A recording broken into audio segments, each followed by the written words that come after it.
अस्सलामुअलैकुम। तो आज हम करने जा रहे हैं प्रॉपर्टीज़ ऑफ इनइक्वालिटी मैथ का, जो ये हमारा चौथा लेक्चर चल रहा है। चौथा लेक्चर हमारा चल रहा है। तो अगर आपने पिछले 2 लेक्चर्स नहीं देखे, जो तीसरा था, जो सबसे पहला था, उसका मैं आपको रिकमेंड नहीं करूँगा, वो भले ना देखे, कोई फ़र्क नहीं पड़ता, लेकिन जो लास्ट 2 लेक्चर थे वो ज़रूर देखें। उसके बगैर आपकी चैप्टर नंबर 1 की पहली एक्सरसाइज आप सही तरह से नहीं कर सकते। रटा मार के कर ले तो दैट्स अदर केस, लेकिन समझ के करना मुश्किल है, ठीक है। तो उसके लिए वो पिछली भी 2 प्रॉपर्टीज़ पढ़ी थी, कोई इतनी ज़्यादा मुश्किल नहीं है, प्रॉपर्टीज़ आसानी से समझ आ जाएंगी। जो पहली वाली थी थोड़ी सी लॉन्ग थी, दूसरी वाली तो थे भी मेरा ख्याल 5-6 मिनट की थी, तो वो ज़रूर देखें। अगर आपने वो नहीं देखी फिर ये देखें आप।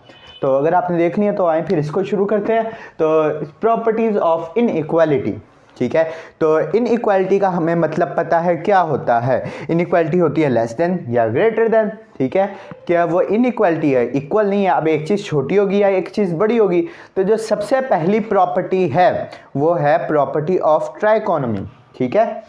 लेकिन उससे पहले मैं एक बात आपको बता दूं, जो ये वाला टॉपिक है ना, ये इंपॉर्टेंट है। ये 2015 के बोर्ड के पेपर के अंदर आया हुआ है, ठीक है। तो ये वाला आप अच्छी तरह से समझे। तो अब ट्राइकोनोमी प्रॉपर्टी क्या होती है। ट्राइकोनोमी नाम से पता चल रहा है, ट्राई का मतलब क्या होता है, 3 होता है, हमें पता है, बहुत अच्छी तरह से पता है। यानी इसके अंदर हमने 3 प्रॉपर्टीज बतानी है। अब इसके अंदर हम बताएंगे कि सबसे पहले वही बात जो हमने हर प्रॉपर्टी से पहले बताई, रैशनल में भी, रियल नंबर की प्रॉपर्टीज़ में भी, इक्वालिटी में भी, और इनइक्वालिटी में भी हमने वही वाली बात बतानी है, ठीक है। कौन सी? फॉर ऑल, आगे आप एलिमेंट्स बताएं आपको कौन कौन से चाहिए, बिलोंग्स टू रियल नंबर। अब मेरे यहाँ पे चाहिए 2 एलिमेंट्स, ठीक है, ए एंड बी। अब मैं यहाँ पे बताऊंगा for all A and B. अब अगर मेरे पास 2 एलिमेंट्स है ए और बी, तो इनके दरमियान 3 ही केस हो सकते हैं। सिंपल सी बात है, या ए और बी इक्वल होंगे, या ए बी से छोटा होगा, या बी ए से छोटा होगा। वही बात मैंने यहाँ बताई हुई है, ए इज इक्वल टू बी। मैंने यहाँ पे और नहीं लिखा, और मैं लिख देता हूँ, और a is greater than b और a is less than b, ठीक है। तो ये थी हमारी ट्राइकोनोमी प्रॉपर्टी, को इतनी मुश्किल नहीं थी। अगली प्रॉपर्टी पे आते हैं, ट्रांजिटिव प्रॉपर्टी। जो ट्रांजिटिव प्रॉपर्टी हमने ऑफ इनइक्वालिटी पढ़ी थी, उसके अंदर हमने बताया था अगर a और b इक्वल है और b is equal to c, या तो a is equal to c होगा। बिल्कुल इसी तरह हमने इसको बताना है कि अगर हमारा a जो है वो b से छोटा है और b c से छोटा है, तो जाहिर सी बात है कि जो c है वो a से छोटा ही होगा, ठीक है। वही बात हमने बतानी है कि ये वाला छोटे वाला, हाँ, जो मैंने अभी बताया कि अगर बी जो है वो अगर ए है वो बी से छोटा है और बी सी से छोटा है, तो फिर जो हमारा ए है वो सी से छोटा ही होगा। क्यों भला? क्योंकि इस केस में ये बड़ा है और इस केस में ये बड़ा है, मतलब ये वाला जो है वो इससे बड़ा है और इससे बड़ा है। ये वाला तो जाहिर सी बात है, ये वाला तो इससे बड़ा ही होगा ना। तो इसी तरह बिल्कुल आप इसकी लेस देन की भी दे सकते हैं कि अगर हमारे पास a जो है वो ग्रेटर देन b है और b ग्रेटर देन c है, तो जाहिर सी बात है कि a ग्रेटर देन c होगा। क्यों? क्योंकि ये इससे बड़ा है और ये वाला जो b है ये c से भी बड़ा है, तो जाहिर सी बात है a जो है वो c से बड़ा होगा। तो ये थी ट्रांजिटिव प्रॉपर्टी। अगली प्रॉपर्टी पे चलते हैं। अगली प्रॉपर्टी है हमारे पास एडिटिव प्रॉपर्टी। इजी सी प्रॉपर्टी है, इसके अंदर कोई मुश्किल नहीं है। इसके अंदर आपने बताना है for all A B C and D belongs to real number, ठीक है। अब अगर हमारे पास 2 हैं, 2 से शुरू करते हैं।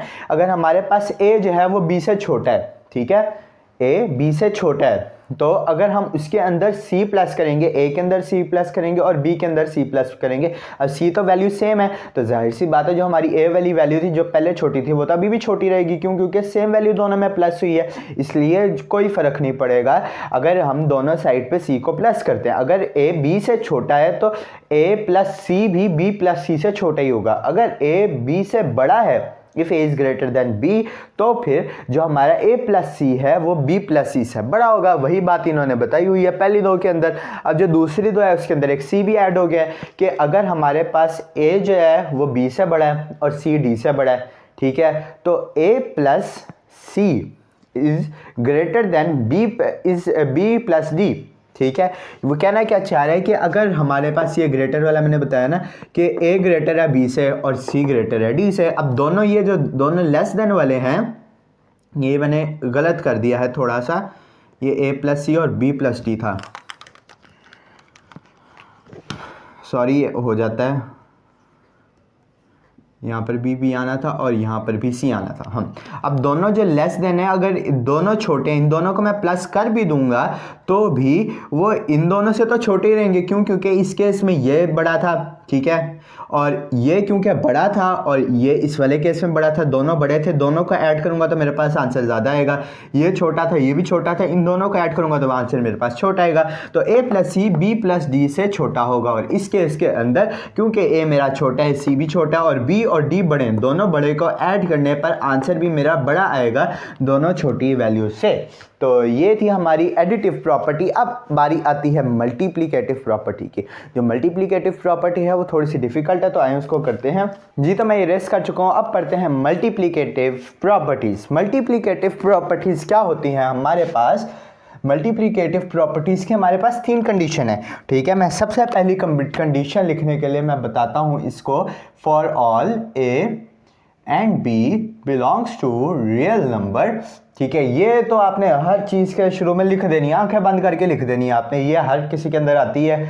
बस एलिमेंट्स के नंबर आपने याद रखने, किसके अंदर आप कितने एलिमेंट्स यूज़ कर रहे हैं। तो जो पहली प्रॉपर्टी है उसके लिए हमने इसको एक और कंडीशन दी है, ठीक है। जैसे इसके अंदर था ना हमारे पास सी वाला, ये ए प्लस सी और बी प्लस सी, इसके अंदर हम प्लस की जगह मल्टीप्लाई करेंगे क्योंकि मल्टीप्लिकेटिव है। लेकिन अब यहाँ पर हम इसको एक कंडीशन देंगे, क्या कि अगर हमारे पास जो सी है वो अगर बड़ा है 0 से, ठीक है, क्योंकि अगर c का छोटा होगा 0 से तो वो माइनस में वैल्यू जाएगी और आपका आंसर चेंज हो सकता है। तो हम माइनस वाला भी करेंगे, लेकिन उससे पहले हम इसको पॉजिटिव वाले में देखते हैं। तो if a is greater than b then ac will be greater than BC। ये तो सिंपल सी बात है, दोनों साइड पर मल्टीप्लाई करोगे तो जो बड़ी वैल्यू है वो तो बड़ी रहेगी, दोनों साइड पे सेम नंबर मल्टीप्लाई किया है। अब 8 मल्टीप्लाई बाय 2 और या बड़ा होगा ना 3 मल्टीप्लाई बाय 2 के साथ सेम नंबर आ जाता था।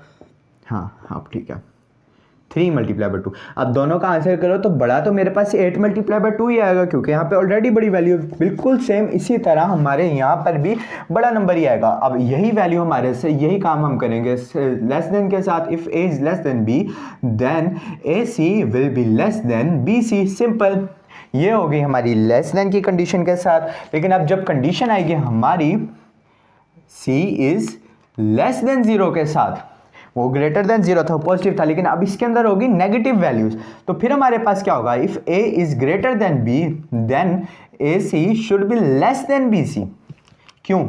क्योंकि ये बड़ी वैल्यू है, बड़ी वैल्यू माइनस होकर ज़्यादा नेगेटिव में चली जाती है, ठीक है। यानी कि हमें पता है कि हमारे पास जितना बड़ा नेगेटिव नंबर होता है वो उतनी ही ज़्यादा छोटी वैल्यू होती है। हमें पता है कि -28 बहुत पहले आता है, ये छोटी वैल्यू है, और उसकी बजाय जो -20 है ये बड़ी वैल्यू है। क्यों? क्योंकि ये बाद में आती है, ये बहुत पहले आती है, ठीक है। माइनस के अंदर जितनी हमारे पास वैल्यू बड़ी होती है वो उतनी ज़्यादा छोटी होती है। बिल्कुल वही वाला रूल अप्लाई होता है। यहाँ पर a हमारे साथ बड़ा था, तो बड़ा जब नेगेटिव के साथ मल्टीप्लाई हुआ तो वो ज़्यादा नेगेटिव हो गया, जो छोटा था वो कम नेगेटिव रहा। बिल्कुल इसी तरह हम इसका दूसरी कंडीशन भी बना देंगे। If a is less than b then AC should be greater than BC। क्यों? क्योंकि अब यहाँ पर छोटी वैल्यू थी a, ठीक है, और a को जब हम c के साथ मल्टीप्लाई करेंगे, क्योंकि वो एक नेगेटिव वैल्यू है तो वो इसकी वैल्यू को भी नेगेटिव करेगा, इसकी वैल्यू को भी नेगेटिव करेगा। लेकिन b क्योंकि बड़ा था तो उसकी वैल्यू को ज़्यादा नेगेटिव करेगा और वो वैल्यू हो जाएगी छोटी, ठीक है। अब हम चलते हैं इसकी तीसरी कंडीशन पर, मल्टीप्लिकेटिव की ही, ठीक है। इसके अंदर हम करेंगे 3 वैल्यूज यूज, जैसे हमने की थी यहाँ पर हम एडिंग दे देंगे for all a b c and d belongs to real number, ठीक है। और यहाँ पर अब all are positive, ये यहाँ कंडीशन है कि इसके अंदर सारे पॉजिटिव ही हैं हमारे पास, ठीक है। ये सारे हमारे पास क्या है? पॉजिटिव है। a b b b c b d भी सारे हमारे पास पॉजिटिव हैं। तो अब अगर इसको हल करेंगे, if a is less than b and ये एंड का साइन होता है, and c is less than d then ac should be less than bd, ठीक है। तो ये ही हमारी पास कंडीशन आ जाएगी। इन दोनों, क्योंकि ये दोनों बड़ी हैं, इन दोनों को मल्टीप्लाई करोगे तो आंसर भी बड़ा आएगा। ये दोनों छोटी हैं तो इन दोनों को मल्टीप्लाई करोगे आंसर भी छोटा आएगा।